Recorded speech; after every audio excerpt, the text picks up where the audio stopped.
Hello मेरे प्यारे प्यारे दोस्तों, आप सबका स्वागत है। यूजीसी नेट पेपर 2 की क्लास चल रही है और हम लोग अभी पढ़ रहे हैं यूनिट 3 जो कि है बिजनेस इकोनॉमिक्स। लास्ट टाइम एक क्लास हमने दे दी थी, आप लोगों ने देख लिया होगा। आज हम उसी का सेकंड पार्ट कर रहे हैं, मतलब क्लास नंबर 2। इसके अंदर बहुत अच्छी अच्छी और प्यारी प्यारी बातें डिस्कस करने वाले हैं। तो आइए बिना टाइम गंवाए शुरू करते हैं। देखिए, ये मैंने आपको बताया कि ये 10 मार्क्स का है यूनिट। इसमें 10 के 10 मार्क्स आपको लाने हैं। हमारा यही टारगेट है, हमारे छोटे छोटे टारगेट्स हैं और छोटे छोटे टारगेट्स को हमें पूरा करना है।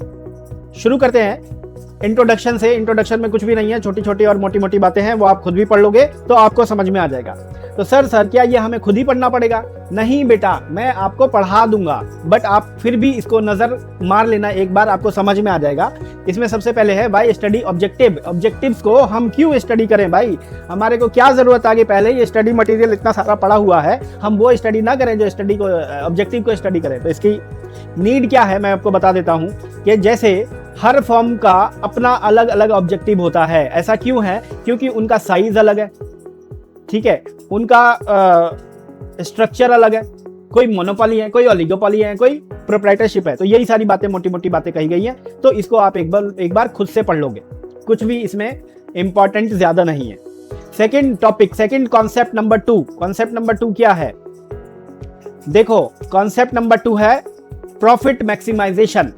इसको कहते हैं ट्रेडिशनल या नियो क्लासिक व्यू। बहुत इंपॉर्टेंट है, एग्जाम में कई बार आया है। तो इसमें से जो भी क्वेश्चन आएगा, मेरे सभी बच्चे इसको टिक मार्क करके आएंगे। ट्रेडिशनल या नियो क्लासिक व्यू। देखो, ट्रेडिशनल व्यू या नियो क्लासिक व्यू भी कहते हैं इसको। इसका मतलब क्या है? प्रॉफिट मैक्सिमाइज करना, प्रॉफिट मैक्सिमाइजेशन करना। तो जितनी भी कंपनीज फॉर्म होती हैं इसमें, इस व्यू का ये कहना था कि सबका मोटिव क्या है? प्रॉफिट कमाना, फायदा कमाना। देखो, फायदा कमाने के लिए तो सब लोग इसमें आए हुए हैं इंडस्ट्री के अंदर। अगर फायदा ही ना हो तो फिर किस लिए काम करेंगे?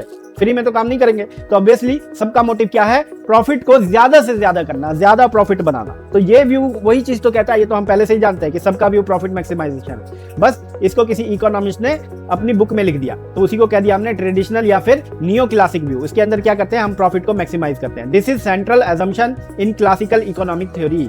क्लासिकल इकोनॉमिक थ्योरी कह दो या ट्रेडिशनल इकोनॉमिक थ्योरी कह दो या नियो क्लासिकल थ्योरी कह दो, एक ही मतलब है। इसके अंदर क्या है? प्रॉफिट मैक्सिमाइजेशन जो है सेंट्रल थॉट है। According to traditional neo classic view, traditional neo classic view ने क्या कहा था कि maximize the profit of the business. Business के प्रॉफिट को मैक्सिमाइज कर लो, ज्यादा से ज्यादा पैसा कमाओ। देखो, प्रॉफिट का फॉर्मूला इसने दिया था, total revenue minus total cost. ये आप लोग को पहले से ही आता है। रेवेन्यू मतलब सेल्स को दूसरी लैंग्वेज में आप रेवेन्यू भी कहते हो, अकाउंट्स की भाषा में। और टोटल कॉस्ट आपको पता है। तो सेल्स में से टोटल कॉस्ट हटा दोगे तो क्या बचेगा? बीच का मक्खन, मतलब प्रॉफिट बच जाएगा। आई होप ये क्लियर हो गया आपको, ठीक है। इसके बाद अब देख लो मैथमेटिकल कंडीशन क्या कहता है? वही कहता है कि प्रॉफिट कैसे निकालते हैं। प्रॉफिट मतलब total revenue minus total cost. TR मतलब टोटल रेवेन्यू और टीसी मतलब टोटल कॉस्ट। देखो, प्रॉफिट मैक्सिमाइजेशन की इकोनॉमिक्स ने 2 कंडीशन रखी है। पहली क्या कंडीशन है भाई? पहली कंडीशन को कह दिया first order condition, FOC. FOC ये कहता है एमआर मतलब होता है मार्जिनल रेवेन्यू।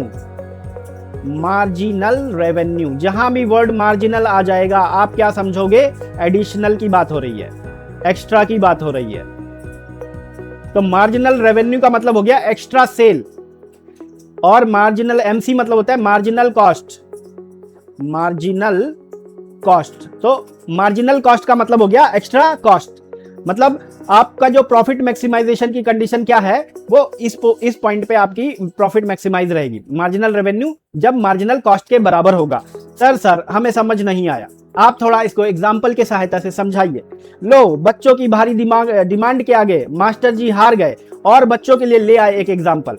आओ बच्चों, पढ़ते हैं एग्जाम्पल के थ्रू कि इसका क्या मतलब होता है फर्स्ट ऑर्डर कंडीशन का।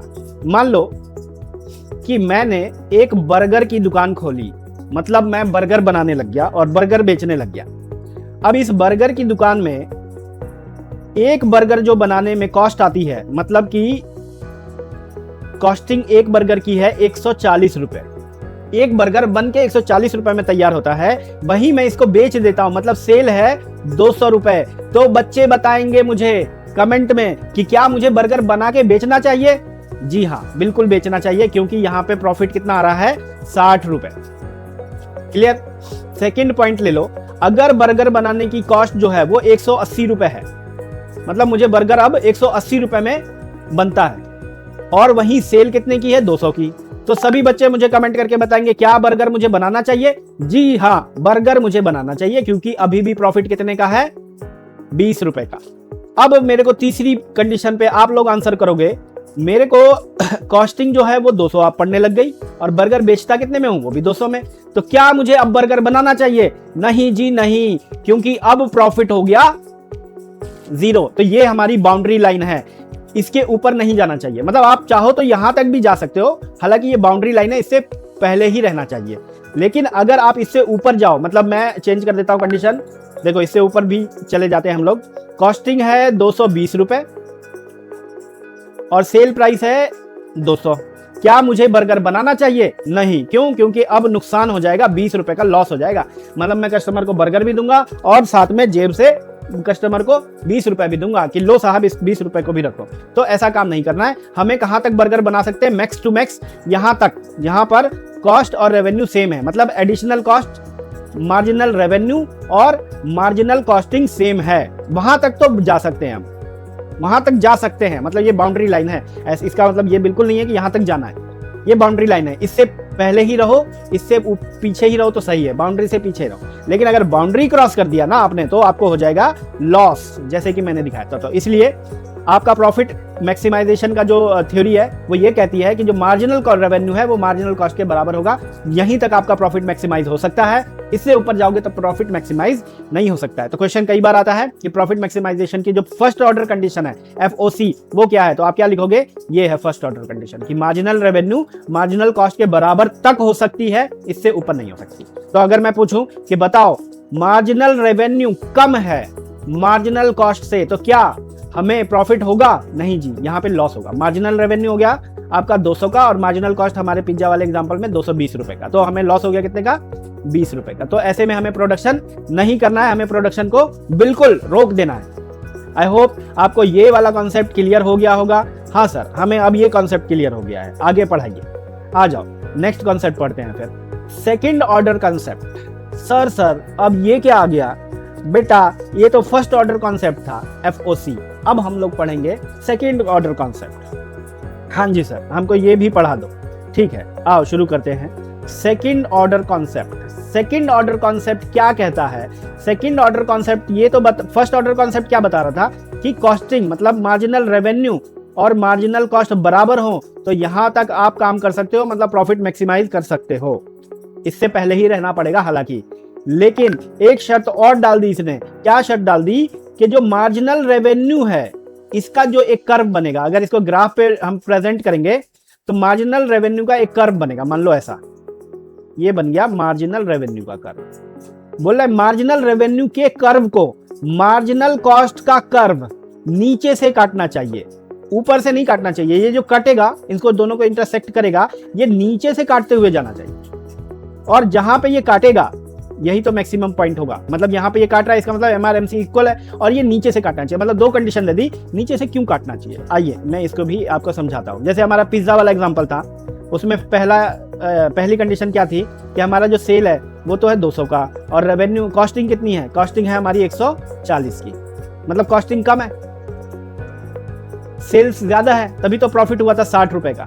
सेकंड पॉइंट में मैंने क्या बताया था कि जो सेल्स है वो है हमारा 200 का ही रहेगा, और लेकिन कॉस्टिंग बढ़ के 180 रुपए की हो गई। अभी भी क्या देख रहे हो आप, रेवेन्यू, सेल्स मतलब रेवेन्यू ज्यादा है और कॉस्टिंग कम है, तो फिर हमें प्रॉफिट हो रहा है, तो इसका मतलब हम एक्सेप्ट करेंगे। और तो आप देख रहे हो इस फर्स्ट कंडीशन में भी हमने ऑफर एक्सेप्ट किया, सेकंड कंडीशन में भी ऑफर एक्सेप्ट किया। क्यों? क्योंकि दोनों में कॉस्टिंग कम है।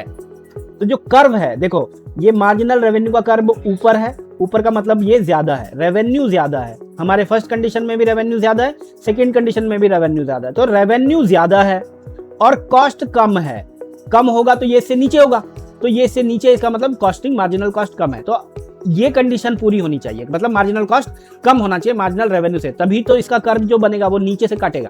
अदरवाइज ऊपर से काटेगा तो फिर गलत हो जाएगा, फिर प्रॉफिट मैक्सिमाइजेशन नहीं अटेंड कर सकते। आपको नीचे से ही कटवाना है। तो नीचे से कब काटेगा? जब मार्जिनल कॉस्ट हर कंडीशन में कम रहेगा। तो ये कोई नई बात नहीं कह रहा है, ये वही बात कह रहा है कि मार्जिनल कॉस्ट कम होना चाहिए मार्जिनल रेवेन्यू से। तो उसको कहते हैं हम लोग कि ग्राफ में वो जो काटना चाहिए वो नीचे से काटना चाहिए।